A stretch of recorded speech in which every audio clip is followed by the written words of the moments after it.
She didn't know his manhood was a monster until this happened. The drums thundered, shaking the earth beneath their feet. It was a day of celebration, a wedding, not just of two souls, but of duty, expectation, and the weight of generations. In Eoma, marriage was more than love, it was sacred duty, a tether binding man and woman under the watchful gaze of the ancestors. The elders spoke of harmony, of a wife's honor found in her silence and endurance. The men, protectors and providers, were the pillars upon which a home must rest. Such was the order of things, unquestioned, unchallenged. Among the gathered crowd, veiled in layers of intricate inner cloth, sat Nia. A delicate flower raised in the shade of tradition, her every movement was practiced, every word measured. From birth, she had been prepared for this day, not just as a wife, but as a woman shaped by the whispers of those before her. A wife does not question. She obeys. Her mother had told her this as she fastened gold beads around her daughter's wrist. The fire of a home must be tended, not left to burn wild. Nia had learned well. Though educated in letters and numbers, in the matters of the body and heart, she remained as untouched as the morning dew.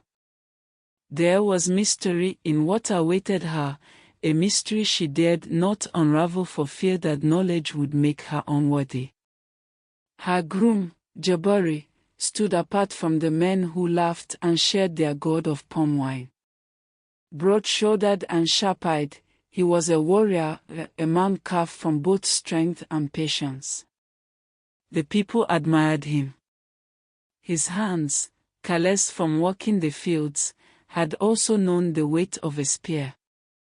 He had defended Eoma when called upon, and for that he was honored. Yet despite the respect in their voices, there was always distance, a lingering shadow he had never escaped. For Jabari carried a burden, one hidden beneath the proud lift of his chin. He had known love before, or at least he had reached for it. Each time, it had slipped through his fingers like river sand, leaving behind only the bitter sting of rejection. They had looked upon him and turned away, their eyes widening with fear, with uncertainty. He had learned then that silence was safer. As the drums thundered, signaling the moment of union, the elders stepped forward, their hands raised toward the heavens. They called upon the spirits to bear witness, to bind these two together in duty, in respect, in the ways of old. Women gathered around Nia, their voices hushed yet firm. Tonight, you will learn what it is to be a wife. A woman must yield, must not resist. They pressed charms into her hands, symbols of fertility, of obedience. Nia's steps were steady. Her heart was not. The village bore her forward in a procession, her body draped in shimmering gold and deep indigo, her head crowned with beads that clinked with every step. Laughter and song thrilled her, yet within, she felt a quiet unease. The path before her was lined with petals, yet it led into the unknown. Ahead, Jabari stood at the threshold of their new home, his hands clenched at his sides. He watched her approach, his mind racing with the echoes of his past failures. Would she stay, or would she turn away as the others had? He had not spoken of his truth, nor had he dared to reveal what lay beneath his strength. The sun dipped lower, painting the sky in hues of fire and dusk. Inside their hut, the space was prepared, a bed woven from fresh reeds, draped in hibiscus-scented cloths. Shadows flickered against the earthen walls, the silence growing heavier with each passing breath. Nia stood within the doorway, the weight of her mother's warnings pressing against her ribs. Jabari turned, his expression unreadable, his secret caught between his lips. The night had come. The moment of truth was here. She stepped over the threshold, her breath shallow as the scent of burning sage and myrrh wrapped around her like an unseen veil. The flickering oil lamps cast restless shadows on the walls, where the skins of great beasts and the symbols of ancestors whispered silent tales of strength and legacy. Each step she took felt heavier than the last. This was no longer her father's compound, no longer the familiar embrace of her mother's wisdom. This was her husband's home, hers now too. The words of the elder women echoed in her mind. A wife must endure in silence. But what was she to endure? No one had spoken of this part. Not truly.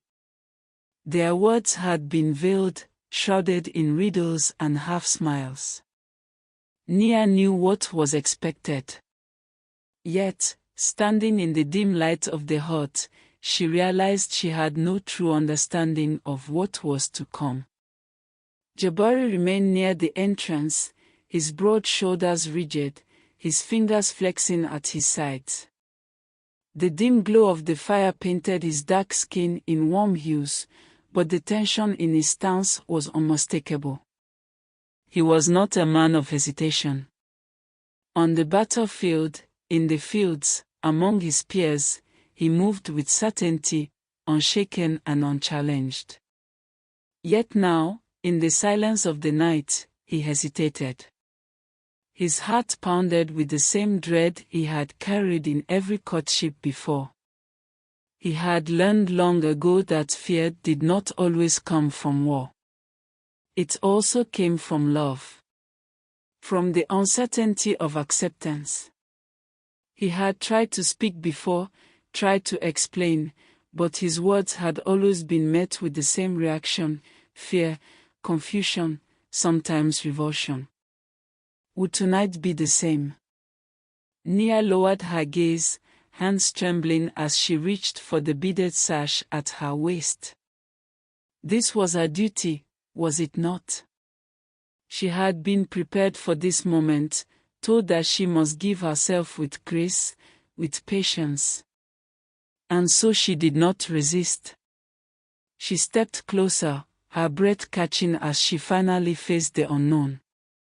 But what she saw, what she had never been prepared for, stole the air from her lungs.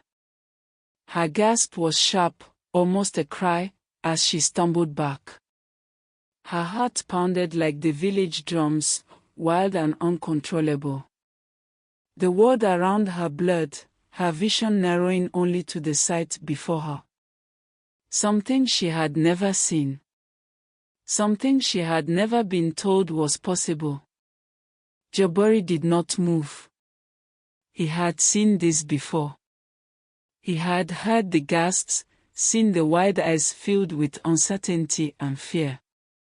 But from Nia, it hurt in a way he had not expected. Nia's mind spun. Was this a test from the ancestors? A curse upon her marriage? She had believed herself ready, had thought she understood what was required of her. But this was beyond her comprehension. Her mother's voice echoed again. Accept all that comes. A wife does not question. But how could she accept what she did not understand? Jabari exhaled slowly, his shoulders sinking as he prepared for what would come next. He had prayed this time would be different. But perhaps he had been a fool. Perhaps his fate had been decided long ago.